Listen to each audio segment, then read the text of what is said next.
नमस्कार भाई सभी को। मैं रवि स्वागत करता हूं आपका हमारे YouTube चैनल पर। आज की क्लास में हम सब करेंगे सीक्वेंस एंड सीरीज़ को बिल्कुल बेसिक से लेकर एडवांस तक। इसमें क्या होगा कि जैसे सीक्वेंस एंड सीरीज़ हमारा किसी भी कम्पिटिटिव एग्ज़ाम में काफ़ी नंबर का आता है, तो इसमें हम इसको कंप्लीट थ्योरी इसकी करेंगे। मतलब इसके जितने फार्मूले एपी के हैं, जितने फार्मूले जीपी के हैं, एचपी के हैं, ये सब होता क्या है। इसके अलावा इनके शॉर्टकट कैसे हैं, जो मतलब अगर हम 5 ही सेकंड में आंसर देना चाहें तो शॉर्टकट का यूज़ कैसे कर सकते हैं हम। तो ये सारी बातें मतलब एपी जीपी एचपी के बारे में सिंपल बातें। सिंपल मतलब कि जो वे फार्मूले जो किसी भी किताब में दे रखे हैं, उसके अलावा एडवांस फार्मूले जो किसी भी किताब में नहीं दे रखे हैं, वो सिर्फ शॉर्टकट होते हैं, उनका भी यूज़। और तो ये हम देखेंगे, ठीक है। अब एनडीए की अगर हम बात करें तो जो A P G P H P है, एनडीए में से तकरीबन 4 या 5 सवाल आता है, ठीक है। तो वो 10.5 से मतलब 10 से लेकर 12.5 नंबर का हो गया। ऐसे ही जो हमारा एयरफोर्स एक्स ग्रुप का एग्ज़ाम होता है उसमें भी ये बहुत काम आता है, हमारे नेवी के एग्ज़ाम में भी बहुत काम आता है, और सेम हमारा जो आईआईटी जेई का एग्ज़ाम होता है, जेई मेंस का, उसमें भी बहुत काम आता है, ठीक है। इसके अलावा कोई बच्चा क्लास 11th में है वो भी इसको अच्छे से देख सकता है। चलो, तो ये वीडियो बनाने का मकसद ये था कि एक ही वीडियो के अंदर आपको पूरा कंसेप्ट मिल जाए। इस वीडियो को देखने के बाद जितना भी देर का ये वीडियो होगा, आपको ज़रूरत नहीं होगी किसी किताब को पढ़ने की, ठीक है। उसके बाद आप सीधा इसके सवाल करिए, और सवाल में आपको 1-2 दिन में जो दूसरी वीडियो लाइव क्लासेस होंगी उनमें मैं क्वेश्चंस करा दूंगा, ठीक है। थ्योरी में यहाँ पे आपको करा देता हूँ पहले ही। चलिए, तो पेज नंबर 1 आपके सामने कंप्लीट थ्योरी मैं आपको करा रहा हूँ। इसको देखो, अगर आप इस वीडियो से पूरा फ़ायदा लेना चाहते हो तो आपको क्या करना पड़ेगा, कॉपी पेन ले लो। जैसे वीडियो आगे चल रही है इसको मैं समझाता जा रहा हूँ, आप वीडियो को जैसे ये पेज, जब अगला पेज आएगा तो इसको आप पॉज़ करिए, और पॉज़ करके अपनी कॉपी में सारे फॉर्मूले नोट डाउन कर लीजिए, ठीक है। तो आपके शॉर्ट नोट्स बन जाएंगे। जब भी एग्ज़ाम आएगा आपका 2 महीने बाद, 3 महीने बाद, तब आप इनको एकदम से रिवाइज़ कर सकते हैं। तो शॉर्ट नोट्स आपके मैं खुद बनवा रहा हूँ, ठीक है। चलो, तो जो सबसे पहला पेज है हमारा, देखिए सबसे पहला पेज क्या कह रहा है। सबसे ऊपर से स्टार्ट करते हैं। इसमें लिखा है सीक्वेंस एंड सीरीज़, और पहला इसमें है अर्थमेटिक प्रोग्रेशन, जिसको हम एपी बोलते हैं। इसका जनरल फॉर्म क्या है बेटा, जनरल फॉर्म है A plus D, A plus 2D। मतलब डी जो है वो सब में ऐड होता चला जाएगा, ठीक है। इसके बाद जो इसकी nth टर्म है वो क्या है, ए प्लस में n-1 इंटू डी। ए हमारा फर्स्ट टर्म है, डी हमारा कॉमन डिफरेंस है जो सब में ऐड हुआ है, और n हमारा जो सी टर्म हमसे पूछी है वो नंबर है। इसके बाद सम कैसे निकालेंगे हम, n/2, उसके बाद 2a plus n-1 into D, या फिर n/2 a प्लस an। अब आप ये मत सोचिए कि ये फार्मूले मैंने यहाँ पे लिख दिए, ये फार्मूले तो किसी किताब में आपको मिल सकते हैं, वो बात ठीक है, लेकिन ये फार्मूले भी मेरा लिखना ज़रूरी है, क्योंकि मैं पहले बेसिक करा रहा हूँ। इसके जो अगली स्लाइड्स मिलेंगी उसमें आपको एडवांस फार्मूले भी मिलेंगे, ठीक है। चलिए, नीचे तीसरी बात क्या लिखी हुई है कि if a fixed constant k is added, subtracted, multiplied, divided to a given AP, then resulting sequence remains AP। कुछ भी AP के अंदर आप जोड़ सकते हो, कुछ भी घटा सकते हो, कुछ भी गुणा कर सकते हो, कुछ भी भाग कर सकते हो, AP हमेशा AP ही रहेगा, ठीक है। लेकिन वो ध्यान रखना फिक्स्ड कांस्टेंट होना चाहिए, और वो वही आपने हर टर्म के साथ गुणा भाग जो भी है करना है। इसके बाद AP के अंदर 3 टर्म अगर पूछे तो वो होती हैं A-D, A और A+D। और अगर 4 टर्म AP के अंदर पूछे तो 4 टर्म क्या होती हैं, A-3D, A-D, A+D और A+3D। तो ऐसे हम 3 टर्म भी बता सकते हैं, और ऐसे हम 4 टर्म भी बता सकते हैं, ठीक है। तो ये हमारा AP के बारे में बेसिक बेसिक बात होगी। आपको क्या करना है कि ये सारे फॉर्मूले आपने पढ़ लेने हैं, इनके शॉर्ट नोट्स आपने बना लेने हैं। इसके बाद आप कोई भी किताब ले लीजिए, उस किताब से 40-50 सवाल कर लीजिए, और ये चैप्टर आपका कंप्लीट हो जाएगा, ठीक है। चलिए आगे चलते हैं नेक्स्ट पेज पर। तो इस स्लाइड में देखिए बेटा, इसमें क्या कह रहा है, इन द AP के अंदर the sum of the terms equidistant from the beginning and is constant and is equal to sum of first and last term. देखो, अब ये कह रहा है कि किसी भी AP के अंदर जो पहली टर्म का सम और आखिरी का टर्म का सम सेम होता है, और वो बराबर रहता है। मतलब जब टर्म दोनों तरफ से, शुरुआत से भी और आखिर से भी बराबर दूरी पर हो। वो कैसे होगा, देखो, जैसे मान लो इसमें तो लिखा हुआ A1 प्लस AN बराबर में है A2 प्लस AN-1। अब इसमें एक बात देखिए कि जैसे मान लो हमारे पास 10 टर्म है, 10 टर्म के अंदर अगर मैं सम निकालूँ पहली का और लास्ट का 10वीं का, वो बराबर होगा जब मैं सम निकालूँ सेकंड और नाइन्थ के, और ऐसे ही मैं तीसरा और 8वां निकाल लूँ, या फिर मैं चौथा और 7वां टर्म को जोड़ूँ तो बराबर होता है। मतलब जो टर्म है वो शुरुआत से और आखिर से दोनों बराबर ही होनी चाहिए। ठीक है, चलो। अब ये बहुत देखो, ये पता है क्या, ये जो मैं आपको पढ़ा रहा हूँ ये शॉर्ट नोट्स हैं। मैं इसमें आपको बहुत सारी बातें नहीं लिखाऊंगा जो आपको बच्चों को भी पता होंगी। यहाँ पर क्या है, हर एक बात बड़ी इंपॉर्टेंट है। मतलब हर बात के ऊपर सवाल आ सकता है एग्ज़ाम में। तो आप इन बातों को ऐसे मत पढ़ना कि चलो यार सिंपल सिंपल सी बातें करा दी, नहीं, हर बात बहुत ज़्यादा इंपॉर्टेंट है। जैसे बॉक्स में अभी मैंने लिखा है an बराबर SN-SN-1, जो ये मैंने लिखा है, ये बड़ा इंपॉर्टेंट बात। इसमें क्या कह रहा है कि ये हमारी एन टर्म का सम जो होता है, मतलब एन टर्म का सम, एन कुछ भी मान लो आप, मान लो 5 टर्म है तो 5 टर्म का सम, उसमें से अगर हम माइनस कर देंगे SN-1, n-1 क्या हो गया, n को हमने 5 मानना है तो n-1 हमारा 4 हो गया। तो अगर मैं 5 टर्म के सम में से 4 टर्म का सम माइनस कर देता हूँ तो मेरे पास 5वीं टर्म आ जाती है। ठीक है, तो ये बात आप ध्यान रखेंगे, an बराबर SN-SN-1। ठीक है, बड़ा इंपॉर्टेंट बात थी ये। अगली बात देखो, अगली बात भी काफ़ी इंपॉर्टेंट है एयरफोर्स वगैरह के एग्ज़ाम के लिए। इसमें कह रहा है कि इन एपी के अंदर the nth term is of the form an+b, और ये हमारा लीनियर एक्सप्रेशन होता है n में। लीनियर एक्सप्रेशन का मतलब तो ये हो गया कि n की पावर 1 होगी। मतलब इसमें कहने का मतलब ये है कि हमारा जो एपी है ना, उस एपी की अगर आप nth टर्म निकाल लो, nth टर्म क्या होती है, a+n-1d, तो वो n की टर्म में लीनियर एक्सप्रेशन बनेगा। वो लीनियर का मतलब ये है कि n की पावर 1 रहेगा। मतलब nth टर्म तो लीनियर एक्सप्रेशन होता है, and sum of n terms of any sequence. और इसी में एपी में अगर हम सम निकालें तो सम जो होता है ना वो क्वाड्रेटिक होता है हमेशा। तो सम किस फॉर्म में होगा, an² + bn+c, ये हमारा सम हो जाएगा। ठीक है, तो इसमें आप ये देखिए कि जो हमारा फॉर्मूला होता है सम, इसका एपी के सम का, वो भी सेम होता है n/2 × 2a। उसमें भी क्या होता है कि जो हमारा n है वो स्क्वायर में होगा, यानी कि जो सम है वो हमारा क्वाड्रेटिक होगा और जो हमारा nth टर्म है वो हमारा लीनियर होगा। अब इसका एक और ज़बरदस्त शॉर्टकट जो मुझे लग नहीं रहा, मैंने इसमें लिखा है लेकिन मैं आपको बोल के बता देता हूँ। वो शॉर्टकट क्या होगा इसका, वो शॉर्टकट ये होगा, देखो हमारे पास अगर एपी के ये nth टर्म दे दी, एग्जांपल an+b दे दिया, यहाँ पर मैं कह सकता हूँ कि वो दे देगा 3n+4 भी दे सकता है। ठीक है, तो अगर वो कह देगी एपी की nth टर्म हमारी 3n+4 है, तो इस एपी का कॉमन डिफरेंस कितना होगा, तो इसका कॉमन डिफरेंस होता है 3। यानी कि a, मतलब जो n के साथ में है ना, देखो an+b में n के साथ में a है, तो ये a ही हमारा उस एपी का कॉमन डिफरेंस होता है। तो ये बहुत इंपॉर्टेंट बात थी। ऐसे ही नीचे देखो, जो हमारा Sn है an² + bn+c, इसमें क्या होता है कि जो हमारा इसका कॉमन डिफरेंस, मतलब अगर आपको सम दे दे n की टर्म में और वो कह दे कि इसका कॉमन डिफरेंस बताओ, तो उसका कॉमन डिफरेंस आप कैसे बता सकते हो, उसका कॉमन डिफरेंस हमेशा होता है 2a। दो तो दो ही है और a कौन है, a वो है जो n² के साथ में है, तो 2a।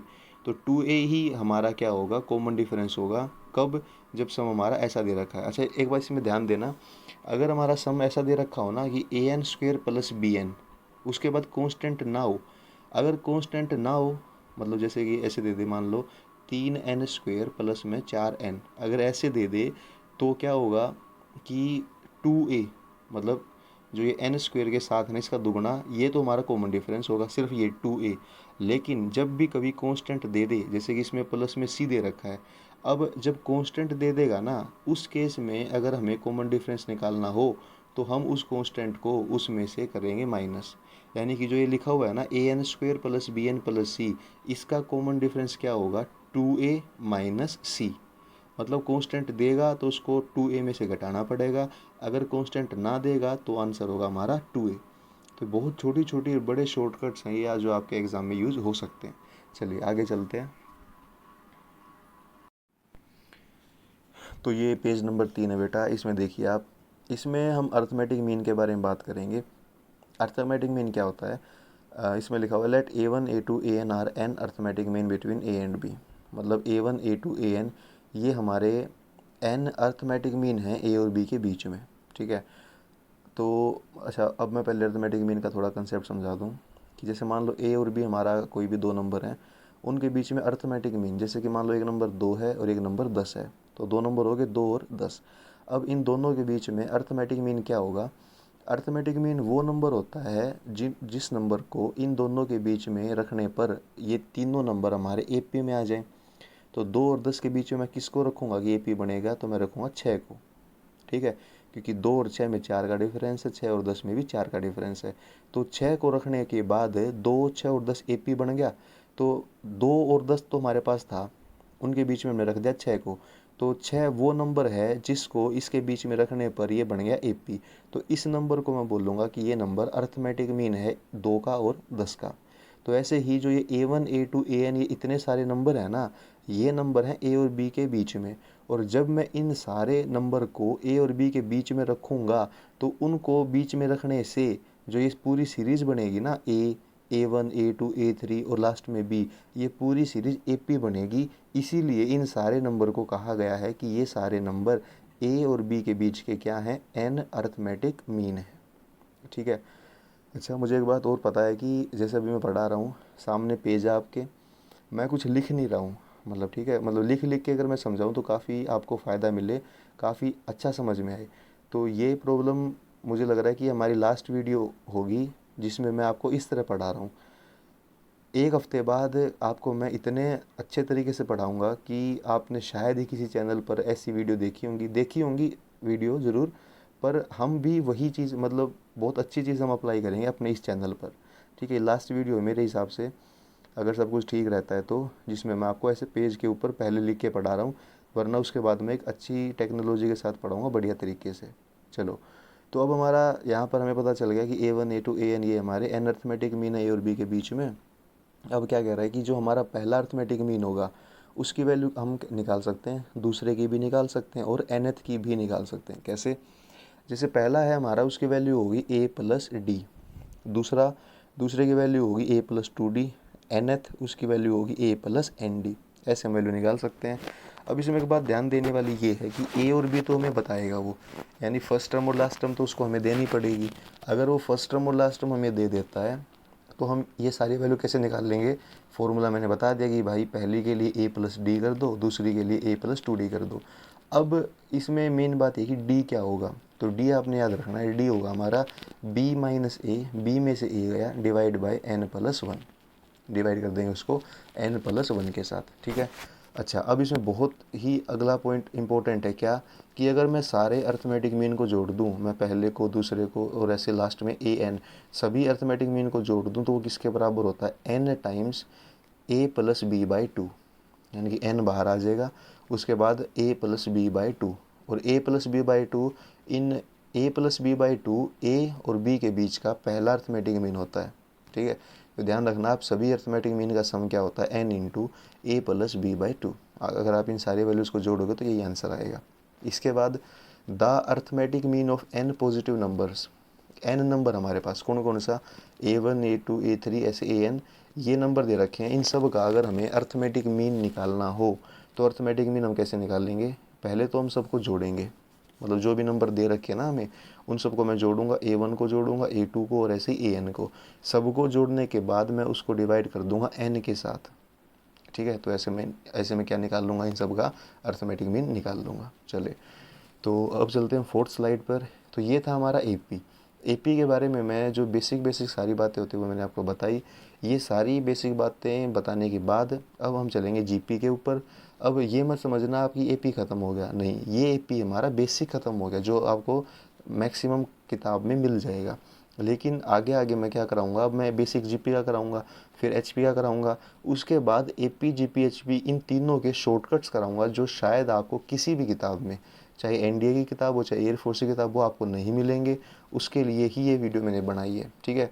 लेकिन मैं ये नहीं चाहता कि मैं सिर्फ शॉर्टकट ही कराऊं। मेरा एक उद्देश्य ये था कि मैं एक वीडियो बना दूं, उसमें मैं एपी, जीपी, एचपी पूरा ही करा दूं, बेसिक भी करा दूं और साथ में शॉर्टकट भी करा दूं। चलो फोर्थ स्लाइड पर चलते हैं और हम करेंगे जीपी स्टार्ट। तो इसमें देखिए बेटा, इसमें हम जीपी स्टार्ट कर देते हैं। जीपी क्या होता है? यहाँ ज्योमेट्रिक मीन लिखा हुआ है, गलती से जीपी होता है ज्योमेट्रिक प्रोग्रेशन, ठीक है, वो आप देख लीजिए। तो ज्योमेट्रिक प्रोग्रेशन की जो जनरल फॉर्म होती है वो क्या होती है, फर्स्ट टर्म हमारी ए होगी, अगली टर्म ए आर होगी, उसके अगली टर्म ए आर स्क्वेयर होगी, और ऐसे बढ़ता बढ़ता ए आर की पावर एन माइनस वन हो जाएगा। अब इसमें ए क्या है, ए तो हमारा पहली टर्म है, जैसे मान लो दो हो गया। उसके बाद जो आर देखो, अब उसके बाद क्या होगा, हर टर्म में आर का गुणा होता चला जाएगा। ठीक है, और आर हम मान लेते हैं, जैसे कि मान लो आर हमारा तीन हो गया, तो पहली टर्म तो होगी दो, ए दो हो गया, आर तीन मान लेते हैं, पहली टर्म दो होगी, अगली टर्म दो इंटू तीन छः हो जाएगा, फिर अगेन छः इंटू तीन 18 हो जाएगा। मतलब जैसे एपी के अंदर सेम कांस्टेंट जुड़ता है, ऐसे ही जीपी के अंदर सेम कांस्टेंट गुणा होता है। तो ये बात आप ज़रूर ध्यान देंगे। ठीक है, तो ये हमारा जनरल फॉर्म होगी क्या, ए आर और ये वाली। अगर जीपी के अंदर मुझे nth टर्म निकालने के लिए बोल दिया जाए, तो nth टर्म कैसे निकलेगी, ए आर की पावर n माइनस वन। ए हमारा आपको पता चल गया फर्स्ट टर्म है, आर क्या है, आर हमारी कॉमन रेशो है। आर की वैल्यू कैसे आती है, बेसिकली आर की वैल्यू ऐसे आती है, अगर मैं दूसरी टर्म को पहली से भाग कर दूंगा तो आर आ जाएगा, या मैं तीसरी को दूसरी से भाग कर दूंगा तो भी आर आ जाएगा। ठीक है, तो आर समझ गए आप क्या कैसे निकालते हैं। ऐसे ही जो हमारा एपी था ना, उसमें कॉमन डिफरेंस कैसे निकालते थे, अगर आप दूसरी में से पहले को माइनस कर दोगे तो भी कॉमन डिफरेंस आ जाएगा, अगर आप तीसरी में से दूसरी को माइनस कर दोगे तो भी कॉमन डिफरेंस आ जाएगा। तो ऐसे करते हैं हम। इसके बाद अगर मुझे सम निकालना हो इन सारी टर्म्स का, तो सम क्या होता है, ए, सम के लिए क्या करेंगे हम, ए आर की power N minus one by R minus one. ठीक है, ए हमारा फर्स्ट टर्म, अगेन आर हमारा कॉमन रेशियो है, एन हमारा वो नंबर है जितनी नंबर का सम हमने करना है, minus one by R minus one. या इसी को रिवर्स हम कर सकते हैं, इसी को लिख सकते हैं A into one minus R की power N by one minus R. अब इस बात पर बच्चे इतना ज़्यादा कंफ्यूज रहते हैं कि जिसकी कोई हद नहीं है। पता है क्यों, क्योंकि किताबों में क्या पढ़ाया गया है आपको जब आप 11th क्लास में थे, कि जब आर की वैल्यू एक से ज़्यादा होगी तो आपने यूज़ करना है लेफ़्ट वाला, और अगर आर की वैल्यू एक से छोटी होगी तो यूज़ करना है राइट, जो राइट में ये। पर ऐसा कुछ नहीं है, दोनों ही सेम है। अगर आप ध्यान से देखोगे ना, अगर आप माइनस से ऊपर नीचे मल्टीप्लाई कर दोगे तो दोनों ही सेम आ जाएंगे। तो आपने क्या करना है कि अगर आर एक से बड़ा हो चाहे आर एक से छोटा हो, दोनों ही केस में आप इन दोनों में से कौन सा भी फॉर्मूला जो आपको याद आ जाए वो आप लगा सकते हो, आंसर पर कभी भी कोई भी फ़र्क नहीं पड़ेगा। चलो, अब सबसे इम्पोर्टेंट फार्मूला जो इस बॉक्स में मैंने लिख दिया वो है इन्फानाइट का। अगर हमारे पास जीपी जो है वो इन्फानाइट तक पहुंच जाए तो हमारा ये फार्मूला क्या होता है, तो फार्मूला होता है A by one minus are. पर ध्यान देने वाली बात यह है कि ये फार्मूला केवल तब लागू होता है जब हमारा आर की वैल्यू एक से छोटी हो। ठीक है, एक से छोटी हो, एक से छोटी पॉजिटिव भी हो सकती है, नेगेटिव भी। पॉजिटिव कैसे, जैसे वन बाई टू हो गया, और नेगेटिव तो छोटा होता ही है एक से। तो इस प्रकार हम ध्यान देंगे कि जो इन्फानाइट की वैल्यू है एस इन्फानाइट वो होगा ए बाई वन माइनस आर। उसके बाद अगर तीन टर्म जीपी में निकालनी है तो तीन टर्म जीपी में हमारी होती है ए बाई आर, ए और ए आर। अगर हमें जीपी में चार टर्म निकालनी हो तो वो क्या होता है, ए बाई आर का cube, A by R, A R और ए आर का क्यूब। तो ये हमारा तीन टर्म के लिए हो गया और ये हमारा चार टर्म के लिए हो गया। अब इसमें एक ध्यान देने वाली बात क्या है कि ये तीन टर्म, अगर मतलब कोई बच्चा ये भी कह सकता है जो बेसिक से देख रहा हो, वो ये कहेगा कि सर तीन टर्म अगर मुझे जीपी में माननी है तो आपने ऊपर जनरल फॉर्म लिखी हुई है, उसमें आपने लिखा हुआ है कि ए होगा, ए आर होगा, ए आर स्क्वेयर होगा, ऐसे जीपी बनता है। तो वो कहेगा कि अगर मुझे तीन टर्म माननी है तो मैं ऊपर वाली तीन मान लूँगा, मुझे नीचे वाली मानने की क्या ज़रूरत है। तो अगर आप ऊपर वाली मानोगे तो भी आंसर सेम आएगा, लेकिन नीचे वाली मानने से आंसर थोड़ा हमारा जल्दी आ जाएगा। जैसे ए बाई आर, ए और ए आर मानने से क्या होगा, आपको तीन टर्म पता चल गई। अब वो पता क्या कहेगा, वो आपको ये कहेगा कि इन तीनों टर्म्स का प्रोडक्ट दे रखा है। वो प्रोडक्ट कुछ भी दे देगा, मतलब प्रोडक्ट दे दिया, मान लो 729 दे दिया। अब उसमें क्या होगा कि जब आप इनको मल्टीप्लाई करोगे तो जो ये आर है, मतलब एक आर तो एक ही डिवाइड में है और एक मल्टीप्लाई में, दोनों आपस में कैंसिल हो जाएंगे। तो ना तो हमें ए पता ना हमें आर पता, लेकिन इनको मल्टीप्लाई करने पर आर हमारा कैंसिल हो जाता है, तो हमें ए की वैल्यू मिल जाती है और उसके बाद हम आर की वैल्यू आसानी से निकाल सकते हैं। इसलिए हम ये वैल्यू मानते हैं ताकि हमें कम से कम ए और आर में एक वैल्यू तो पता चल ही जाए।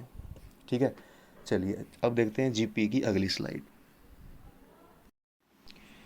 तो स्लाइड नंबर 5 में देखिए आप, इसमें कह रहा है कि अगर A1 A2 A3 और ऐसे ये हमारा अगर जीपी है पॉजिटिव टर्म्स का, अगर ये जीपी की टर्म्स दे रखी है हमें, ठीक है, तो अब ये कहना चाह रहा है कि log A1 log A2 is an AP। तो जो log वाली टर्म है ना, अगर मैं इन सब का log ले लूँ, जैसे A1 A2 A3 जीपी में था, और अगर मैं इन सब का log ले लेता हूँ, यानी कि log A1 log A2 log A3, तो वो log लेने के बाद हमारा AP बन जाता है, ठीक है। तो सिंपल टर्म्स का जीपी log लेने के बाद AP बन जाता है। And the converse is also true, जो इसका उल्टा है ना वो भी सच है। अगर मतलब log A1 log A2 ये मतलब log की कोई कई सारी टर्म AP में दे रखी हो, तो log हटा दोगे आप तो वो हमारा GP में आएगा, ठीक है। बहुत इंपॉर्टेंट प्रॉपर्टी है। इसके बाद GP में क्या कह रहा है कि A1 इंटू AN बराबर होगा A2 इंटू AN-1, और ऐसे ही A3 इंटू AN-2। ये सेम बात है जो अभी हमने AP में करी थी, कि जो पहली टर्म है शुरुआत से और जो पहली टर्म है आखिर से, उन दोनों का गुणा बराबर होगा किसके, दूसरी टर्म शुरुआत से और दूसरी टर्म आखिर से, ठीक है ना। तो जैसे AP के अंदर सेम यही बात थी, उनका तो जोड़ बराबर होया करता, यहाँ पर क्या होगा, इनका प्रोडक्ट बराबर होगा, ठीक है। जैसे मान लो GP के अंदर 10 टर्म है, तो पहली टर्म का गुणा करेंगे 10वीं के साथ बराबर, दूसरी का गुणा करेंगे 9वीं के साथ बराबर आएगा, तीसरी का गुणा करेंगे 8वीं के साथ, तो सारा सब क्या रहता है, बराबर ही रहता है। इसके बाद ये आगे क्या कह रहा है कि if first term of A GP of n terms is a, पहली टर्म तो a होगी, और जो लास्ट टर्म है वो हमने मान लिया l है, ठीक है। Then product of all the terms of the GP, तो अगर मैं मतलब देखो जीपी की मुझे पहली टर्म बता दी, जीपी की मुझे आखिरी टर्म बता दी, अब अगर मुझे इन सारी टर्म्स का, जो जीपी में सारी टर्म है ना, उन सारी टर्म का अगर प्रोडक्ट निकालना हो, तो प्रोडक्ट किसके बराबर होता है, AL, यानी पहली को और आखिरी को गुणा करूँगा और उसकी पावर कर दूंगा n/2। तो बहुत इंपॉर्टेंट बात है क्या, जब जीपी की पहली टर्म और आखिरी टर्म दे रखी हो और सारी की सारी टर्म का गुणा करना हो, तो वो किसके बराबर होता है, पहली और आखिरी का गुणा और उसकी पावर n/2। चलिए अगली इंपॉर्टेंट बात, if ABC are in AP as well as in GP, अगर ABC AP में और GP में दोनों में हो एक साथ, तो वो एक ही कंडीशन पर होगा कि A B और C आपस में एक दूसरे के क्या होंगे, बराबर ही होंगे, ठीक है। चलिए अब देखते हैं स्लाइड नंबर 6। अब देखिए बेटा, जो स्लाइड नंबर 6 है, इसमें क्या होगा कि हमें ज्योमेट्रिक मीन बताना है, जैसे कि हमने अर्थमेटिक मीन किया था, बिल्कुल सेम वैसे ही हमने करना है ज्योमेट्रिक मीन। अब इसमें क्या होगा कि if G1 G2 G3 Gn are n geometric mean between A and B, अगर A और B के बीच में ये सारे नंबर जो हैं ये हमारे ज्योमेट्रिक मीन हों। अब ज्योमेट्रिक मीन कैसे होता है, जैसे एक नंबर तो हमारा A हो गया पहला, आखिरी नंबर हमारा B हो गया, इन दोनों के बीच में कई सारे नंबर हो गए, जैसे G1 G2 G3 Gn। अब ये सारे नंबर इनके बीच में रखने के बाद ये हमारा एक सीरीज़ बन जाती है ज्योमेट्रिक, मतलब ज्योमेट्रिक प्रोग्रेशन बन जाता है ये, ठीक है। तो इसीलिए हम इन सारे नंबर को ज्योमेट्रिक मीन बोलते हैं। अब इसमें पहला ज्योमेट्रिक मीन कैसे निकलेगा, पहले की वैल्यू तो होती है AR, दूसरे की वैल्यू होती है AR का स्क्वायर, और तीसरे की वैल्यू AR का क्यूब, ऐसे, ठीक है। अब इसमें A हमें पता है क्या होता है, हमें सिर्फ R की वैल्यू बतानी है, A तो हमारा पहली टर्म है। इसमें R कैसे निकलता है वो देखिए, बहुत इंपॉर्टेंट बात है। R निकलेगा last term divide by first term, यानी कि B/A, ठीक है, और उसकी पावर 1/n+1 ऐसे निकलेगा। तो ये बहुत ध्यान देना आपने, आखिरी को पहले से भाग करना है टर्म को, और 1/n+1, n हमारा वो है कि जितने ज्योमेट्रिक मीन वो उसने रखने के लिए बोला है। अगर वो कहेगा कि 15 ज्योमेट्रिक मीन रखने हैं, तो n हमारा 15 हो जाएगा। अच्छा, अगर मैं इन सारे ज्योमेट्रिक मीन को गुणा कर दूँ, G1 G2 G3 और इन सबको Gn तक सबको गुणा कर दूँ, तो आंसर कितना आता है, AB की पावर, मतलब A और B जो फर्स्ट और लास्ट टर्म वो गुणा हो जाएगा, और उसकी पावर कितना आ जाएगा, n/2। तो बहुत इंपॉर्टेंट रिज़ल्ट है, जो हमारे जो एग्ज़ाम होते हैं ना, नेवी का एग्ज़ाम हो गया, एयरफोर्स का एग्ज़ाम हो गया, उसमें तो इस तरह के रिज़ल्ट डायरेक्ट आपसे पूछ सकता है। बहुत इंपॉर्टेंट रिज़ल्ट है ये, ठीक है। और जो बड़े एग्ज़ाम हो गए थोड़े, जैसे JEE मेन का हो गया, उसमें ये एक रिज़ल्ट हमारा ऐसा नहीं कि इस एक रिज़ल्ट से पेपर में सीधा ये पूछ लेगा, नहीं। JEE मेन में थोड़ा बड़ा सवाल आता है, लेकिन उस सवाल में 3 या 4 कंसेप्ट यूज होते हैं। उन 3 या 4 कंसेप्ट में एक कंसेप्ट ये हो सकता है कि सभी ज्योमेट्रिक मीन का गुणा AB की पावर n/2 है, ठीक है। तो ये यूज़फुल हर उसमें है, चाहे JEE मेन हो, चाहे NDA हो, चाहे ये नेवी का एग्ज़ाम हो। अब the geometric mean of n positive numbers, अगर हमारे पास n नंबर हैं a1 a2 a3 और लास्ट में an, इन सारे नंबर का अगर मुझे ज्योमेट्रिक मीन बताना हो तो कैसे बताएंगे हम उसको? हम उन सबको मल्टीप्लाई करेंगे, a1 को a2 को a3 को, मतलब जितने भी नंबर हमें दे रखे हैं ना सबको हमने गुणा करना है। और गुणा करने के बाद जो उसकी पावर होगी वो पावर होगी 1/n। ठीक है, पावर 1/n रख देना हमने सबको गुणा करने के बाद।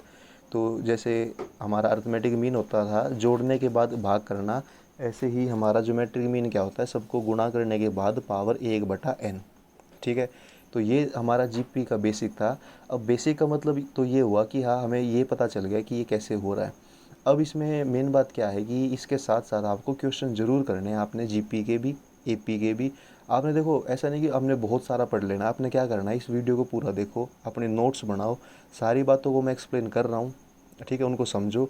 उसके बाद क्या होगा कि आप ज़्यादा सवाल ना करो, आप 20 सवाल तो एपी के कर लो, 20 सवाल जीपी के कर लो और 10 सवाल एचपी के कर लो। तो 50 सवाल करते ही, और 50 सवाल देखो करने में कितना टाइम लगता है, 2 घंटे 3 घंटे लगेंगे, यानी कि 2 या 3 घंटे में आपका ये पूरा टॉपिक हो सकता है। और अगर मैं ईमानदारी से बताऊं, अगर आपको मान लो आज डेट आ गई किसी भी एग्ज़ाम की कि एनडीए का एग्ज़ाम है, आपको 1 महीना का टाइम मिलेगा। 1 महीने में जैसे एपीजी पीएचपी है ना, वीडियो देखी पूरा और 2-2.5 घंटे में वो किया। ऐसे ही पूरे मैथ्स के अंदर 25 चैप्टर हैं, अगर आप हर दिन का एक चैप्टर भी ख़त्म करो तो 1 महीने के अंदर आप पूरा मैथ कवर कर सकते हो बड़ी आसानी से, क्योंकि आपके पास इतना सारा टाइम है। आपके पास पूरे, अगर ये मान लो देखो 24 घंटे का दिन है, तो आपके पास 10 घंटे 2 दिन में पढ़ोगे। देखो 10 घंटे वो पढ़ेगा जिसको एग्ज़ाम क्लियर करना है, 10 घंटे आप पढ़ोगे, उस 10 घंटे में आप मैथ के लिए 3 घंटे तो निकाल ही सकते हो। तो उस 3 घंटे में एक टॉपिक हमारा आराम से हो सकता है। तो ऐसे 25 दिन में 25 टॉपिक अगर आप कर लोगे तो बड़ी आसानी से आप एग्ज़ाम क्लियर कर सकते हो। आपको ऐसा नहीं करना कि आपने एपीजीपी के 500 सवाल करने हैं, नहीं, आपने एपीजीपीएचपी के 50 सवाल ही करने हैं।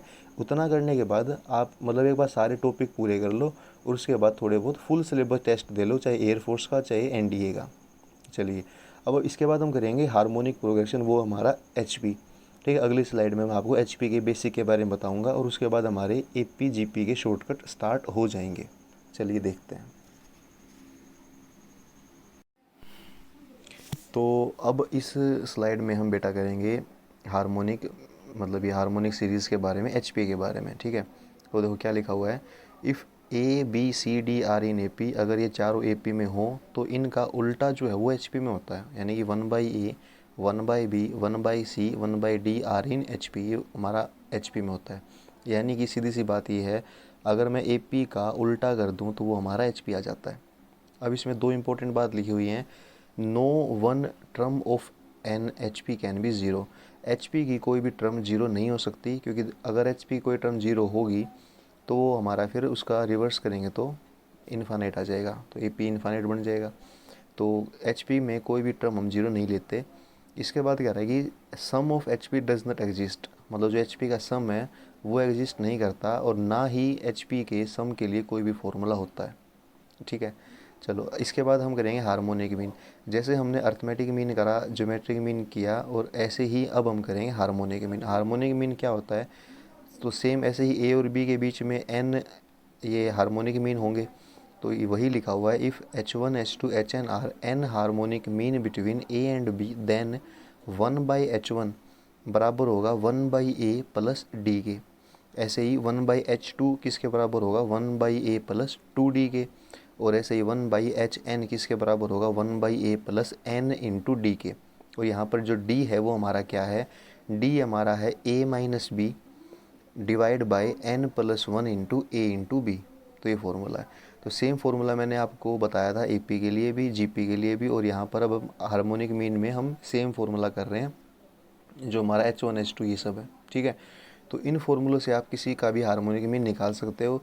जो एग्ज़ाम है उसमें आपका हार्मोनिक मीन बहुत कम पूछा जाता है, मैक्सिमम पूछा जाता है अर्थमेटिक मीन या फिर ज्योमेट्रिक मीन। हार्मोनिक मीन के पूछने के चांसेस कम है, लेकिन फिर भी मैंने फार्मूला आपको बता दिया ताकि अगर बाई चांस किसी एग्ज़ाम में रेयर चांस ऐसा हो कि वो आपसे पूछ ले तो आपको पता फिर भी हो। ठीक है, चलिए आगे देखते हैं। अब हम करेंगे बेटा इस 8वीं स्लाइड में the harmonic mean of n positive integers a1 a2 a3 an इन सब का, मतलब कई सारे नंबर आपको दे रखे हो, उन सारे नंबर का हार्मोनिक मीन आप कैसे बताओगे। ठीक है, तो हार्मोनिक मीन का फॉर्मूला क्या होता है, 1/h, h का उल्टा करोगे बराबर 1/n।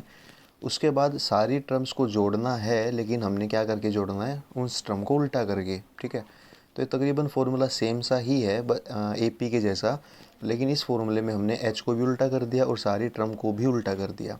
तो 1/a1 plus 1/a2 plus 1 by last में an, और इसको अगर हम सीधा करेंगे तो h की वैल्यू आ जाएगी, ऊपर तो आएगा n, डिवाइड में ये सारी टर्म का सम नीचे आ जाएगा 1/a1 1/a2 और लास्ट में 1/an। तो फॉर्मूला क्या बनेगा, हार्मोनिक मीन कैसे निकालते हो आप, ऊपर तो आ जाएगा नंबर ऑफ टर्म, जितनी भी टर्म है, मान लो 5 टर्म है तो 5 आ जाएगा, 6 टर्म है तो 6 आ जाएगा, और अपॉन में सारी टर्म का जोड़ आएगा, लेकिन वो जोड़ आपने उल्टा करके उनको जोड़ना है। मतलब a1 a2 टर्म है ना, तो उनका उल्टा करना है, उल्टा करके रेसिप्रोकल करके तब उसको आपने जोड़ना है।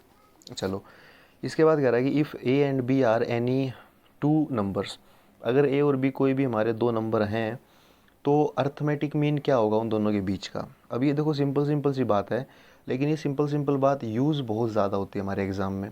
तो अगर ए और बी हमारे कोई भी दो नंबर हैं तो अर्थमेटिक मीन होगा a+b/2, ज्योमेट्रिक मीन होगा ए बी, मतलब उन नंबर का गुणा और उसका रूट, और दो नंबर के बीच का हार्मोनिक मीन होता है 2ab/a+b।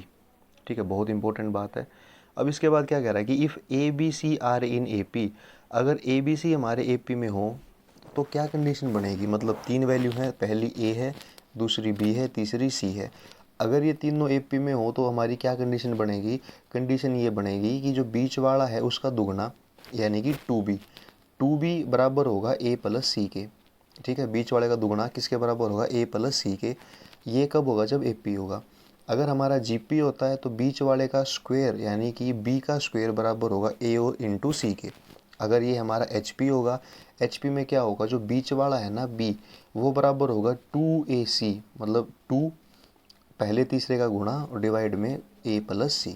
तो ये बहुत ज़्यादा इंपॉर्टेंट है, छोटी छोटी बातें लेकिन बड़ी इंपॉर्टेंट होती हैं एग्ज़ाम में ये। ठीक है, चलो अगली स्लाइड देखते हैं। तो इस 9th स्लाइड में आप देखिए कि क्या दिया हुआ है कि रिलेशन क्या है। देखो, अर्थमेटिक मीन हमने पढ़ लिया, ज्योमेट्रिक मीन हमने पढ़ लिया, हार्मोनिक मीन हमने पढ़ लिया। अब इन तीनों के बीच में रिलेशन क्या है, इनके बीच में रिलेशन ये है, ये कह रहा है कि 4 डिस्टिंक्ट नंबर्स, अगर हमारे जो नंबर है ना ABCD ये अलग अलग नंबर हों, अगर अलग अलग नंबर हैं तो अर्थमेटिक मीन बड़ा होता है ज्योमेट्रिक मीन से और ज्योमेट्रिक मीन बड़ा होता है हार्मोनिक मीन से। यानी कि सबसे बड़ा कौन होता है, अर्थमेटिक मीन, उसके बाद ज्योमेट्रिक मीन, उसके बाद हार्मोनिक मीन। लेकिन ये केवल तब है जब नंबर हमारे डिस्टिंक्ट हो। 4 इक्वल नंबर्स, अगर नंबर हमारे बराबर हैं, अगर नंबर हमारे इक्वल हैं, नंबर इक्वल होने के बाद ये तीनों वैल्यू आपस में बराबर हो जाते हैं, यानी कि अर्थमेटिक मीन, ज्योमेट्रिक मीन और हार्मोनिक मीन तीनों एक दूसरे के बराबर हो जाते हैं। ठीक है, उसके बाद एक बड़ा अच्छा रिलेशन इन तीनों में कि ज्योमेट्रिक मीन का स्क्वायर बराबर होता है अर्थमेटिक मीन इंटू में हार्मोनिक मीन, यानी कि जो ज्योमेट्रिक मीन का स्क्वायर इनके बराबर होता है प्रोडक्ट के। तो एक बात मैं ये भी कह सकता हूँ कि अर्थमेटिक मीन, ज्योमेट्रिक मीन और हार्मोनिक मीन ये तीनों आपस में जीपी के अंदर होते हैं। ठीक है, जीपी के अंदर क्यों होते हैं, क्योंकि जीपी में हमने अभी पिछली स्लाइड में देखा कि बीच वाले का स्क्वायर बराबर होता है पहले तीसरे के गुणा के। तो सेम यहाँ पर ज्योमेट्रिक मीन का स्क्वायर AM HM के गुणा के बराबर है, तो मैं कह सकता हूँ कि ये AM GM HM हमारे जीपी में होते हैं। ठीक है, अब यहाँ पर एक बहुत ही ज़्यादा इम्पोर्टेंट फॉर्मूला मैं कहूँगा इसको, क्या लिखा हुआ है, if A and G are arithmetic mean and geometric mean between A and B. मतलब जो ये बड़ा ए और बड़ा जी है, ये दोनों चीज़ें स्मॉल ए और स्मॉल बी के बीच में अर्थमेटिक मीन और ज्योमेट्रिक मीन हैं। तो अगर देखो सीधी सी बात है कि अगर मैं दो नंबर हैं कोई भी ए और बी, उन नंबर के बीच का अर्थमेटिक मीन दे रखा हो, उन दोनों के बीच का ज्योमेट्रिक मीन दे रखा हो, अगर अर्थमेटिक मीन दे दिया, ज्योमेट्रिक मीन दे दिया, तो उन जो नंबर आए ना हमारे ए और बी, उन नंबर की रेशो क्या होती है, नंबर है हमारे पास फिलहाल ए और बी, तो जो नंबर है ना ए और बी, इनकी रेशो क्या होगी, A/B। तो वो रेशो ये होती है a प्लस में √A² - G², और सेम नीचे आएगा पर नीचे साइन बाहर माइनस का आ जाएगा, A माइनस √A² - G²। इसका मतलब क्या हुआ, इसका मतलब ये हुआ अगर मुझे कभी भी दो नंबर के बीच का अर्थमेटिक मीन दे दे, कोई ज्योमेट्रिक मीन दे दे, तो मैं वहाँ से उन दोनों नंबर की रेशो निकाल सकता हूँ, ठीक है ना। मैं जो नंबर है ना छोटा a और b, उनकी रेशो निकाल सकता हूँ। तो बड़ा इंपॉर्टेंट ये फॉर्मूला है। चलो इसके बाद करते हैं अगली स्लाइड।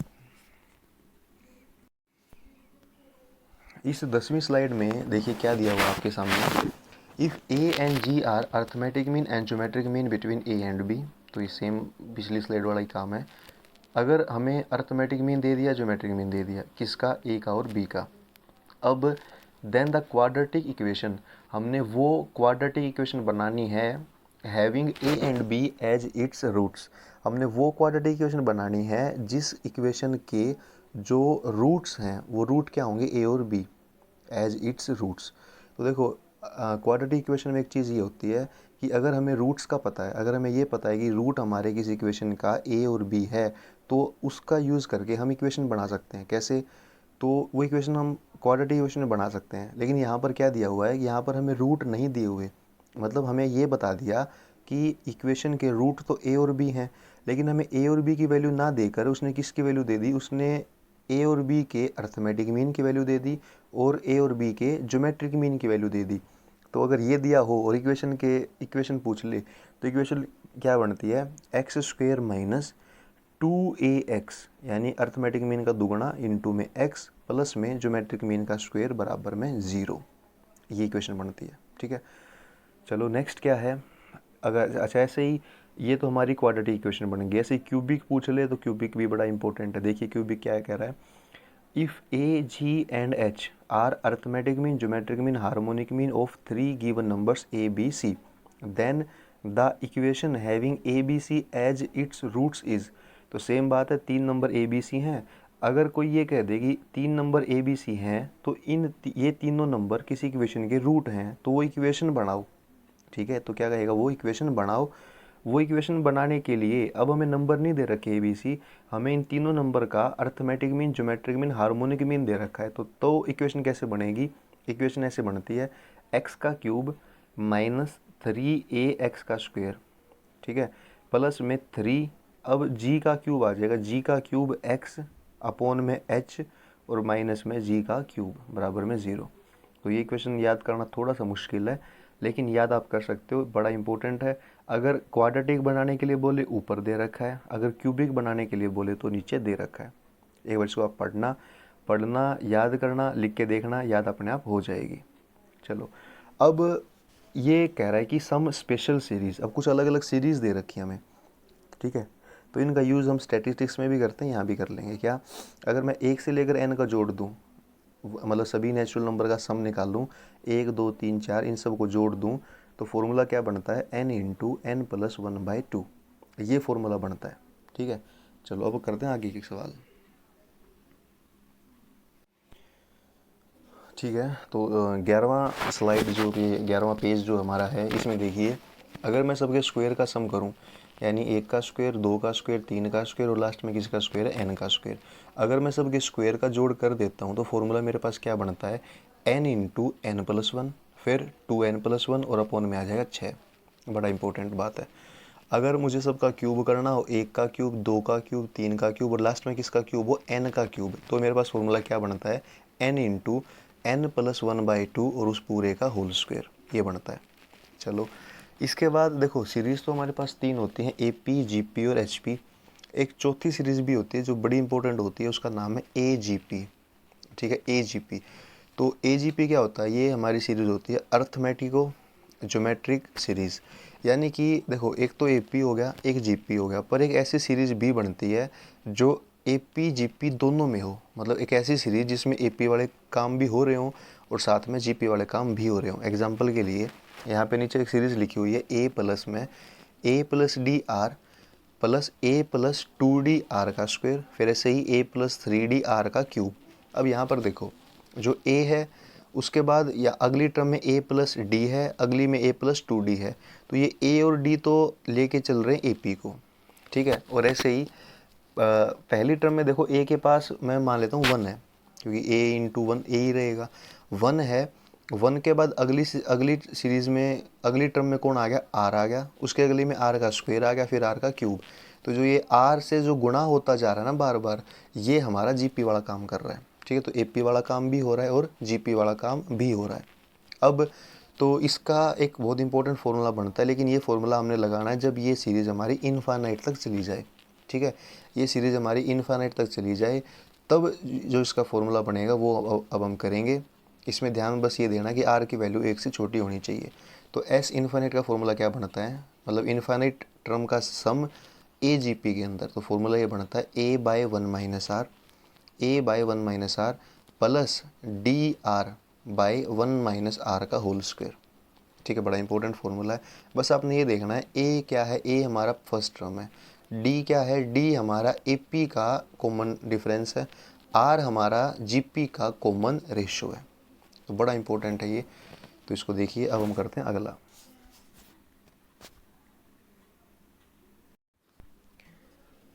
अगला देखिए सम स्पेशल एक्सपेंशन। अब ये बड़े इंपॉर्टेंट एक्सपेंशन है, इनको भी हम सीरीज़ ही बोलेंगे क्योंकि सीरीज़ ही बन जाती है एक प्रकार की, पर ये अलग अलग सीरीज़ बनते हैं। ये APGP ना बन के कुछ और ही स्पेशल सीरीज़ बन जाती हैं, ठीक है। इनका मैथ्स में यूज़ बहुत ज़्यादा है, तो मैं कुछ स्पेशल एक्सपेंशन आपके लेके आया हूँ कि इनका आप यूज़ कर पाओ। देखो सम स्पेशल एक्सपेंशन में पहला एक्सपेंशन है A की पावर x का। अब बच्चे पूछते हैं कि सर A की पावर x का एक्सपेंशन क्या होता है, तो इसका एक्सपेंशन हम बाइनोमियल थ्योरम से भी कर सकते हैं। इसका एक्सपेंशन की वैल्यू कितनी होती है, देखो इसका एक्सपेंशन होता है 1 प्लस log A। अब देखो पहली टर्म में log A आएगा, अगली टर्म में log A का स्क्वायर आएगा, उसके अगली में log A का क्यूब आएगा, वो सब ऐसे ही। दूसरी टर्म में x था, फिर x का स्क्वायर आ गया, फिर x का क्यूब आ गया, ऐसे। और जो नीचे है वो फैक्टोरियल वाली वैल्यू बढ़ती जाएगी। इसमें पहले 1 फैक्टोरियल है, फिर 2 फैक्टोरियल, ऐसे ही 3 फैक्टोरियल, 4 फैक्टोरियल। तो इसको आपने याद करना है। ये तो था A की पावर x का। दूसरा देखिए, अगर E की पावर AX हो तो ये कितना होगा, 1 प्लस AX। जो मतलब ये E की पावर में है ना AX, वो सेम आगे आ जाएगा, और फिर उस AX का स्क्वायर होगा, फिर उसका क्यूब होगा, सेम वैसे जैसे ऊपर होता जा रहा है बार बार। और नीचे 1 फैक्टोरियल, फिर 2 फैक्टोरियल। अब जो तीसरे वाला है, देखो जो दूसरे वाला अगर आपने देख लिया, दूसरे वाला बड़ा इंपॉर्टेंट था। अगर दूसरे वाला आपने देख लिया तो तीसरे वाले में तो सिर्फ हमने E की पावर x है, यानी कि दूसरे तीसरे में फ़र्क क्या है कि तीसरे में A की जगह 1 आ गया। तो अगर आप 1 रखोगे तो एक्सपेंशन आ जाएगा, और ये तीसरे वाला ही सबसे ज़्यादा इंपॉर्टेंट है।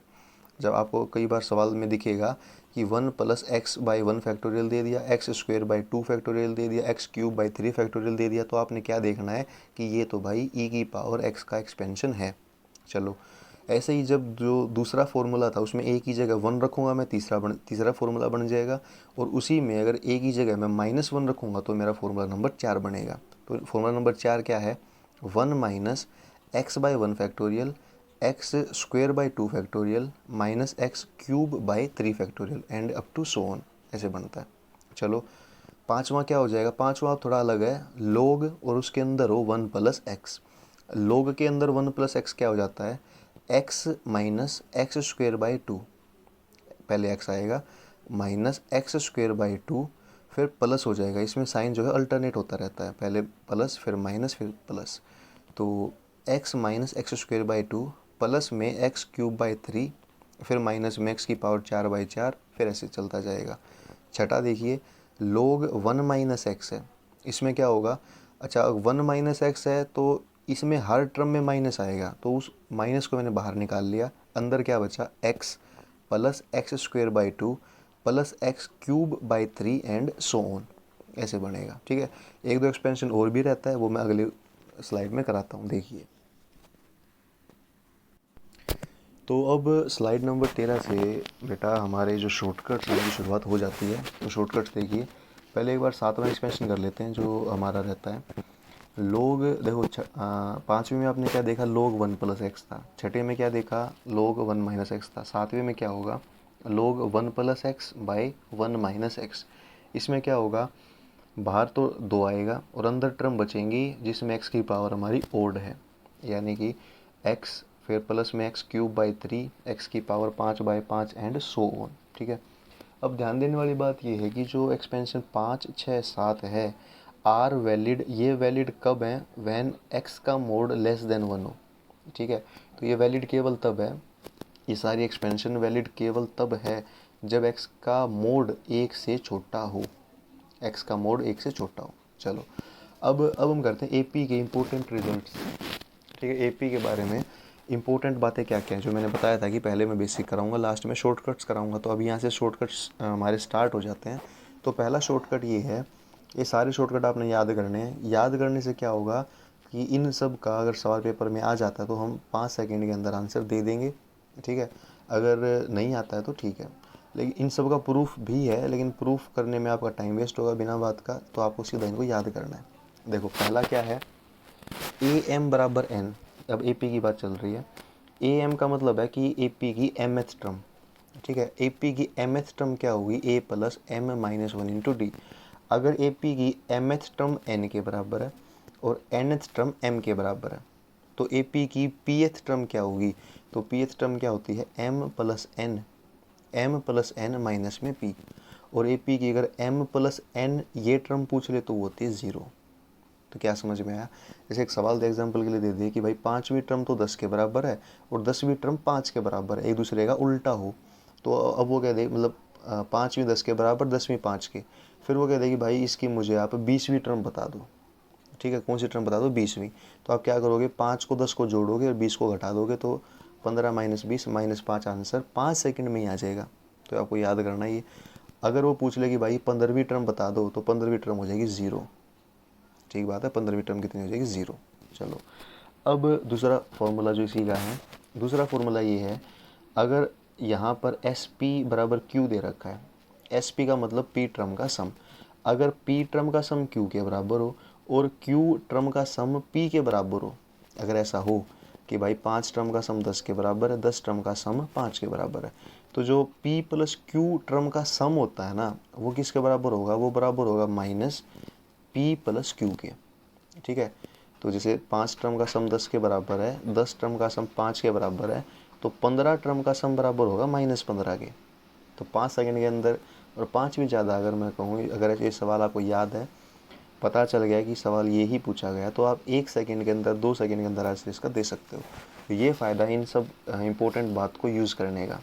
तीसरी बात देखो, m गुणा में mth टर्म बराबर दे रखा हो n गुणा में nth टर्म, ठीक है। अगर ऐसा दे रखा हो तो m प्लस n ये जो टर्म होगी ना, ये बराबर होगी ज़ीरो के, ठीक बात है। जैसे फॉर्मूला नंबर 1 है, उसमें भी m प्लस n जो ये टर्म थी वो ज़ीरो के बराबर ही आई थी। फोर्थ देखिए, फोर्थ में क्या होगा, फोर्थ में ये होगा कि mth टर्म तो 1/n है और nth टर्म 1/m है। अब की बार उल्टा हो गया, जैसे फॉर्मूला नंबर 1 और 4 में क्या फ़र्क है, इसमें उल्टा हो गया। mth टर्म तो n का उल्टा है, nth टर्म m का उल्टा है।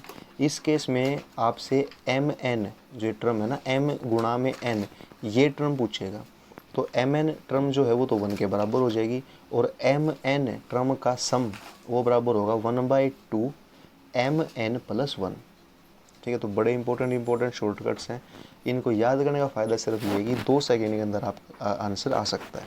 चलो इसके बाद आगे के शॉर्टकट्स देखते हैं।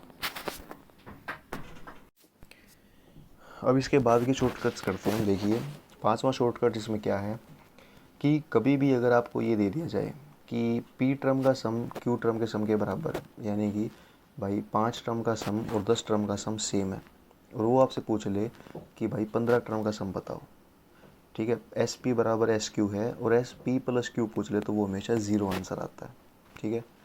नेक्स्ट बात देखिए, नेक्स्ट बात बहुत ज़्यादा इंपॉर्टेंट है, एनडीए के एग्ज़ाम में 2017 में पूछा जा चुका है ये सवाल, ठीक है।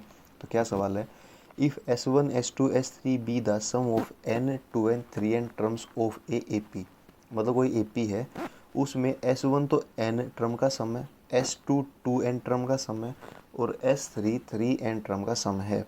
अगर ऐसा है तो एक फॉर्मूला क्या बनेगा, 3 इंटू S2 माइनस S1, मतलब S2 माइनस S1 का 3 गुना, वो बराबर होता है इसके S3 के।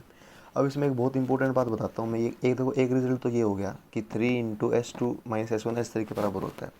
इसमें बहुत ज़्यादा इंपॉर्टेंट बात मैं आपको ये बताता हूँ, अगर कभी भी जो ये दे रखा है ना कि भाई S1 तो n टर्म का सम है, S2 2n टर्म का सम है, S3 3n टर्म का सम है, अगर कभी भी ऐसा दे रखा हो तो मैं S1 की वैल्यू तो मानूंगा 1, मतलब S1 को बराबर मान लो 1 के, S2 को बराबर मान लो 3 के, और S3 को बराबर मान लो 6 के।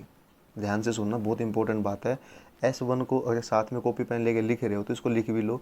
S1 को 1 मान लो, S2 को 3 मान लो, S2 को 3 और S3 को 6 मान लो। अब खुद बताओ कि जो S2 है वो तो हमारा S1 का 3 गुना हो गया, और जो S3 है वो S1 का 6 गुना हो गया, और S3 S2 का दुगुना हो गया, क्योंकि ये 1 1 3 6 होते हैं। अब ये इस फॉर्मूले में लगा के देखो, क्या ये सेटिस्फाई कर रहा है? ये नंबर हमारे 3 का 3, S2 में से S1 गया 2, तो लेफ्ट में आएगा 3 इंटू 2 6, और S3 हमारा 6 ही होता है। तो आपको ये जो फॉर्मूला लिखवा दिया ना, ये जो 3 इंटू S2 माइनस S1, ये भी याद करने की ज़रूरत बिल्कुल नहीं रही। कब? अगर आप ये याद कर लो कि S1 1 होता है, S2 3 होता है और S3 6 होता है। लेकिन ये जब होता है जब ये हमारे S1 S2 S3 किसका सम हो? n का, 2n का और 3n का। बहुत ज़्यादा स्पेशल फॉर्मूला। चलो इसके बाद देखिए, इसके बाद ये है कि the sum of n term of 3 AP। अब ये थोड़ा अलग फॉर्मूला है। ये कह रहा है कि 3 AP हैं और उनके n टर्म का सम, n टर्म का सम क्या है? S1 है, S2 है और S3 है।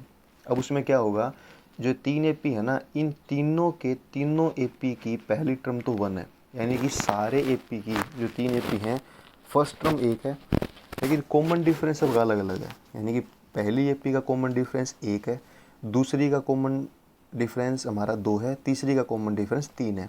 अगर ऐसा कुछ है तो इसमें एक फॉर्मूला क्या बनता है कि पहला प्लस तीसरा S1 प्लस S3 ये S2 का दुगना होता है। ये शॉर्टकट बनता है, S1 प्लस S3 बराबर किसका होता है? 2S2। तो बड़ा इंपॉर्टेंट फार्मूला ये आपने देखना है, ठीक है। तो बहुत ज़्यादा इंपॉर्टेंट फार्मूले दोनों 5वें के नीचे 2 पार्ट मैंने कराए। इसके बाद देखते हैं आगे शॉर्टकट्स बहुत सारे।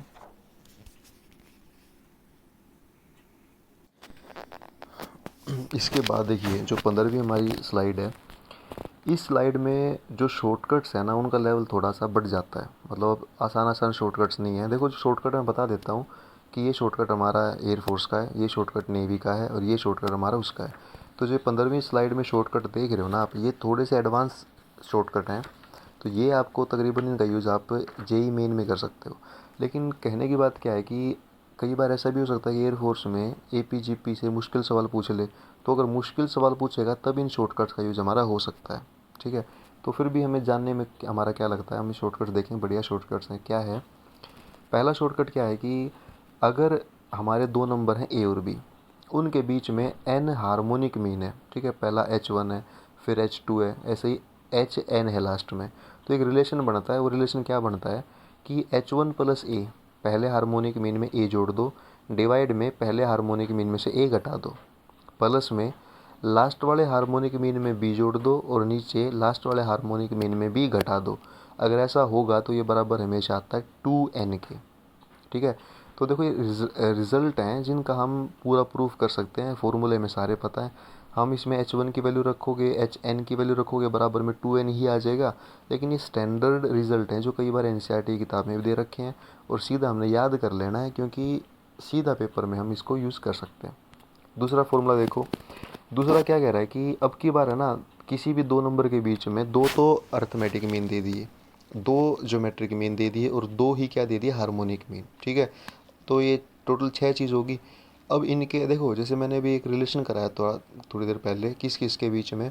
अर्थमेटिक मीन में, ज्योमेट्रिक मीन में, हार्मोनिक मीन में। वो एक एक थे, लेकिन अब यहाँ 2 2 हो गए। अब इनमें रिलेशन क्या होगा कि G1 G2 by H1 H2 ये बराबर होगा A1 plus A2 by H1 plus H2। तो बहुत ज़्यादा स्पेशल रिजल्ट है जो हमने सीधा याद कर लेना है। तीसरा देखिए, तीसरा क्या है कि अगर A हमारा अर्थमेटिक मीन है, ये अकेला ही है, और G1 G2 हमारे 2 ज्योमेट्रिक मीन हैं 2 नंबर के बीच में, तो क्या रिलेशन बनता है? G1 का square by G2 plus G2 का स्क्वायर बाई G1। रिलेशन समझ रहे हो? G1 का स्क्वायर बाई G2 है, G2 का स्क्वायर बाई G1 है, ये बराबर होता है 2a के। बस ये 3 ही फॉर्मूले थे जो इस तरह के शॉर्टकट फॉर्मूले थे, जो अगर हम यूज़ करें तो सीधा ही हमारा आंसर एग्ज़ाम में आ सकता है। तो जो ये शॉर्टकट करा रहा हूँ मैं, इनका फ़ायदा सिर्फ इतना है कि अगर पेपर में आ जाए और आपको ये पता हो तो सीधा आंसर आप लगा सकते हो, ठीक है। चलो इसके बाद करते हैं आगे की स्लाइड, स्लाइड नंबर 16 देखते हैं। स्लाइड नंबर 16 में क्या है? स्लाइड नंबर 16 में जीपी के शॉर्टकट्स हैं, 2 4 शॉर्टकट्स क्या हैं देखिए। शॉर्टकट्स ये हैं कि जीपी के अंदर अगर हमें m प्लस n टर्म दे रखी हो, वो मान लो m प्लस n टर्म हमारी p के बराबर है। ऐसे ही m माइनस n टर्म हमारी q के बराबर हो। ठीक है, तो टर्म कौन कौन सी दे दी हमें, m प्लस n दे दिया, m माइनस n दे दिया।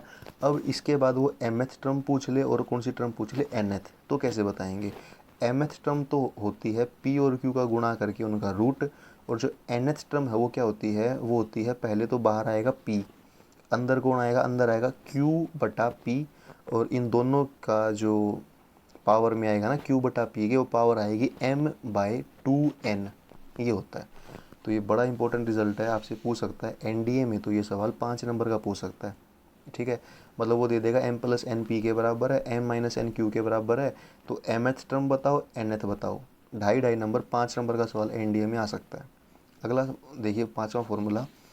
5वें में क्या लिख रखा है कि इन जीपी के अंदर अगर AP, मतलब AP का मतलब हो गया अगर A के नीचे नीचे P लिखा हो ना, उसका मतलब होता है pth टर्म, फिर qth टर्म और rth टर्म, मतलब pth टर्म तो A के बराबर हो, qth टर्म B के बराबर हो, rth टर्म C के बराबर हो। अगर ऐसा हो तो A की power q minus R, B की पावर r माइनस पी और C की पावर p माइनस क्यू, ये 1 के बराबर होता है। ठीक है, इसका पूरा डेरिवेशन है। आप यहाँ पे AP की जो बिल्कुल शुरू में देखिए, AP बराबर A दे रखा है, तो AP की वैल्यू रखो A r की पावर p माइनस 1, दोनों तरफ लोग वगैरह लो, तब इसको सोल्व करोगे तो इसका प्रॉपर आंसर आप निकाल सकते हो। अब करेंगे हम इसके बाद 17वीं स्लाइड में, हमारी 4 स्लाइड और रहेगी, 17, 18, 19, 20, टोटल 20 स्लाइड में मैंने इस पूरे चैप्टर को डिवाइड किया था। तो लास्ट की 4 स्लाइड देखते हैं। Slide number 17।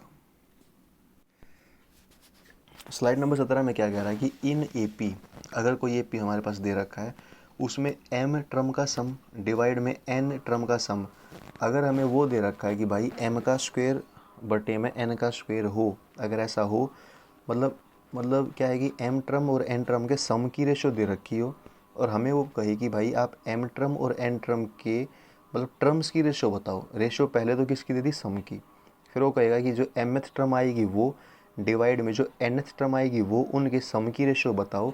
तो सम की रेशो क्या होती है, 2m minus 1 divide by 2n minus 1। तो बड़ा इंपॉर्टेंट सवाल है ये कि अगर सम की रेशो दे रखी हो तो टर्म्स की रेशो क्या होगी, 2m minus 1 divide by 2n minus 1, ये होता है। 7वां इसमें क्या दे रखा है, AP के अंदर ही अगर pth टर्म A हो, qth टर्म B हो, rth टर्म C हो, अगर ऐसा हो तो A की power q minus R, B की power r minus P, C की पावर p माइनस क्यू बराबर होता है 0 के। बिल्कुल सेम चीज़ आपने थोड़ी देर पहले उसमें देखी होगी जीपी वाले केस में, और सेम केस यहाँ किस में लागू होती है, AP वाले केस में। चलो 8वां देखो। 8वें के अंदर क्या दे रखा है कि भाई अगर pth टर्म तो, अच्छा 8वां हमारा ध्यान देना HP का है। HP का मैंने कोई शॉर्टकट नहीं कराया, तो HP का ये पहला शॉर्टकट ही मान के चलो इसको। तो क्या शॉर्टकट है, HP के अंदर अगर हमारा pth टर्म QR है, pth term, qth term RP है और rth टर्म PQ है, यहाँ ध्यान देना PQR 3 नंबर हैं, यही आपस में आगे पीछे हो रहे हैं। अगर ऐसा है, अच्छा मतलब ये वैल्यू ही बता दी इसने कि अगर pth टर्म QR हो, qth टर्म RP हो, तो जो rth टर्म होता है ना PQ होता है। मतलब एक सर्कल सा बन जाता है इन तीनों के अंदर, यही पूरा फॉर्मूला है हमारा। फॉर्मूला नंबर 9 देखिए। 9 के अंदर ये 9वां फॉर्मूला भी HP का ही है। अगर mth टर्म तो n के बराबर हो और nth टर्म m के बराबर हो, तो जो m प्लस n टर्म होता है ना, वो होता है mn अपॉन में m प्लस n। इसका मैं एग्जांपल देता हूँ। एग्जांपल के लिए वो कह देगी भाई HP के अंदर 8वीं टर्म तो 7 के बराबर है और 7वीं टर्म 8 के बराबर है, तो 15वीं टर्म कितना होगा, तो आपको 2 सेकंड लगेगा, आप कहोगे 7 और 8 56 बटे में 15। 2 सेकंड के अंदर आंसर। ये सारे शॉर्टकट में लिखवा इसलिए रहा हूँ कि आपको 2 सेकंड के अंदर आंसर दे पाओ। हो सकता है जो बच्चा पहली बार ये सारे शॉर्टकट्स देख रहा हो, उसको लगेगा कि सर इतने सारे शॉर्टकट आपने करा दिए। ठीक है, शॉर्टकट ये मान लो अभी तो और भी रहते हैं, 3 स्लाइड और हैं, सारे शॉर्टकट मिला के 25 तो शॉर्टकट हो जाएंगे, तो इनको याद कैसे करो। ठीक है ना, इतने सारे शॉर्टकट नहीं। देखो पहली बात तो AP GP HP चैप्टर काफ़ी बड़ा है, चैप्टर की वेटेज काफ़ी ज़्यादा है एनडीए में। तो हमने क्या करना है, सारे शॉर्टकट ही याद करने हैं। और शॉर्टकट देखो इतने ज़्यादा भी नहीं है, आप अगर आप मन में ये बैठा लोगे ना कि सर 25 शॉर्टकट कैसे याद करें, नहीं। अगर आप प्रैक्टिस करोगे बार बार, इनको एक बार पढ़ो, पढ़ने के बाद इनको लिख के देखो कि यार AP का वो शॉर्टकट था कि P का सम Q के बराबर हो, ये उसके बराबर हो, ये क्या होगा। तो ये सारे शॉर्टकट बार बार पढ़ के देखो, इनको एक रफ कॉपी में लिख के देखो, धीरे धीरे आप इनको बिल्कुल याद कर लोगे। और यकीन मानो जो मेहनत आप यहाँ इनको याद करने में लगाओगे ना, जो मान लो आधा घंटा आपने लगा दिया, आधा घंटा आपने लगा दिया इनको याद करने में, ये आधा घंटा आपके बहुत ज़्यादा काम आएगा एग्ज़ाम में। अगर एग्ज़ाम में टाइम बचाना चाहते हो तो अभी टाइम दे लो, तो ये फ़ायदा है। चलो अगला देखते हैं, 18वीं स्लाइड। 18वीं स्लाइड में देखो, जो नोवा पॉइंट है वो क्या दिया हुआ है कि इन जीपी के अंदर जो हमारा एन टर्म का सम होता है ना, मतलब यहाँ देखो, एक तो जीपी के अंदर हमारा एन होता है यानी कि nth टर्म होती है, एक एसएन होता है यानी कि सम होता है। अब ये क्या करा, उन दोनों में रिलेशन बना दिया, मतलब एसएन में और एन में क्या रिलेशन हो सकता है, तो रिलेशन ये होगा कि जो एसएन है वो बराबर होगा ए माइनस में ए एन इंटू में आर। यहाँ पर ए फर्स्ट टर्म है, आर कॉमन रेशो है, ए एन क्या है nth टर्म है, डिवाइड बाय 1 माइनस आर, ये रिलेशन होता है। 10वां देखो, 10वां भी जीपी का है कि जीपी में अगर pth टर्म x के बराबर दे दी हो, ये थोड़ा एडवांस शॉर्टकट है, pth टर्म x के बराबर हो और qth टर्म y के बराबर हो, ठीक है। जीपी के अंदर अगर ऐसा हो तो nth टर्म वो पूछ ले, ठीक है ना, वो भाई ये दे दे कि 5वीं टर्म तो मान लो 10 के बराबर है और 7वीं टर्म कुछ और मान लो 1000 के बराबर, ऐसा कुछ भी दे दे, तो nth टर्म किसके बराबर होगा, nth टर्म ध्यान देना, ऊपर x आएगा नीचे y आएगा, ऊपर x की पावर होगी n माइनस पी और नीचे पावर, मतलब ऊपर तो पावर होगी n माइनस क्यू और नीचे पावर होगी n माइनस पी और इस पूरे की पावर होगी 1 बाई पी माइनस क्यू, ठीक है। थोड़ा सा मैं मानता हूँ ये एडवांस शॉर्टकट है, पर देखो मैं ऐसा भी कर सकता था कि आपको आसान आसान शॉर्टकट करा दूँ और वीडियो को जल्दी ख़त्म कर दूँ, पर मेरा मकसद ये था कि यार कुछ बचे ना, मतलब कोई बच्चा ये ना कहे कि मैंने सर की वीडियो देखी थी, वो कह रहे थे कि मैंने सारे शॉर्टकट करा दिए, फिर आप किसी और किताब में जाके या किसी और चैनल पे जाके ये शॉर्टकट देख लो और आपको लगे कि यार ये शॉर्टकट सर ने नहीं कराया और सर कह ये रहे थे कि सारे मैंने करा दिए। तो मैं चाह रहा हूँ कि सारे मैं करा दूँ, तो कि आप ये ना लगे आपको कि कुछ बच गया, बचेगा कुछ नहीं, कुछ ना कुछ ज़्यादा ही करा रहा हूँ, ठीक है। 11वां देखो, 11वां हमारा 9वें के जैसा ही है, जो अभी 9वां पिछली स्लाइड में कराया था। तो 11वां क्या है कि अगर HP के अंदर mth टर्म n हो, nth टर्म m हो, तो m प्लस n क्या होता है, ये तो हमने अभी करा था वो 56/15 का एग्जाम्पल लेके, mn by m plus n। इसमें दो बातें और थी इसलिए दोबारा लिख दिया इसको। अगर हमें पूछे mn टर्म क्या होगी, m गुणा n, तो वो होती है 1 के बराबर। और अगर वो कहे कि भाई pth टर्म बता दो, तो pth टर्म होती है mn बटे में p, ये होता है। चलो 12वां शॉर्टकट देखो, इसमें लिखा हुआ कि अगर H हार्मोनिक मीन है A और B के बीच का, अगर ऐसा है तो क्या होगा, वो अगली स्लाइड में मैं कराता हूँ। तो अगली स्लाइड में देखो, पहले इसको बस यहाँ तक देख लो कि H क्या है, A और B के बीच का हार्मोनिक मीन है। तो अब क्या रिलेशन बनेंगे, 3 रिलेशन बनेंगे, वो 3 रिलेशन में अगली स्लाइड में कराता हूँ। देखो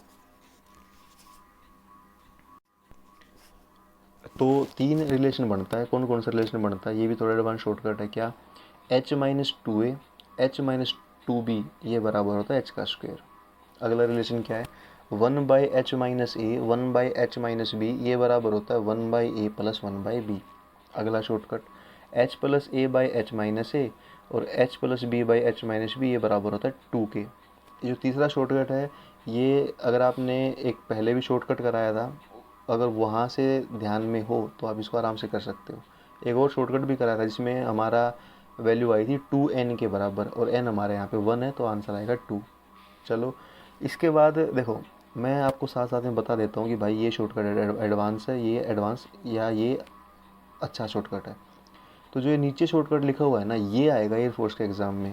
देखो मैं हर शॉर्टकट को मैं तो बोलता नहीं कि ये एयरफोर्स में आएगा, मैं ये मान लो अगर 25 शॉर्टकट कराऊंगा ना, उन 25 में से 5 को बोलूँगा कि एयरफोर्स में ही आएगा, क्योंकि मुझे पता है कि एयरफोर्स का लेवल क्या है और IIT का लेवल क्या है, ठीक है ना।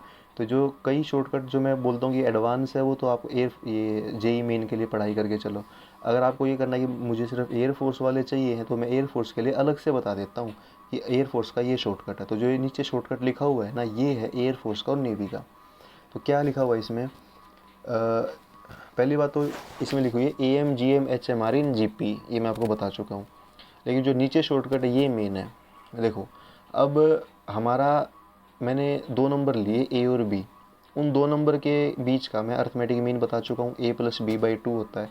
उनके बीच का मैं ज्योमेट्रिक मीन बता सकता हूँ, वो √AB होता है। उनके बीच का मैं हार्मोनिक मीन बता सकता हूँ, वो होता है 2AB/A + B, ऐसा होता है। अब यहाँ पर एक क्या बोलें ट्रम दे रखी है। क्या ट्रम है? A⁴n+1 प्लस B⁴n+1 बटे में A⁴n प्लस में B⁴n, ये दे रखा है। अब जो ये दे रखा है ना A⁴n+1 B⁴n+1 ये वाली, ये सेम ट्रम, यही ट्रम तो AM बन जाएगा। AM का मतलब A + B/2। यही ट्रम GM बन जाएगा। GM क्या? √AB। और सेम ट्रम HM बन जाएगा। HM क्या? 2AB/A + B। कब कब ऐसा होगा? अगर मैं n को 0 रख दूंगा इसमें तो AM बन जाएगा, n को -1/2 रख दूंगा GM बन जाएगा, और n को -1 रख दूंगा तो HM बन जाएगा। तो आपने ये बड़ा स्पेशल ध्यान देना है कि 0 रखने पर AM बनेगा। ये पक्का एग्जाम में पूछा जा सकता है, बहुत ज़्यादा स्पेशल रिजल्ट है।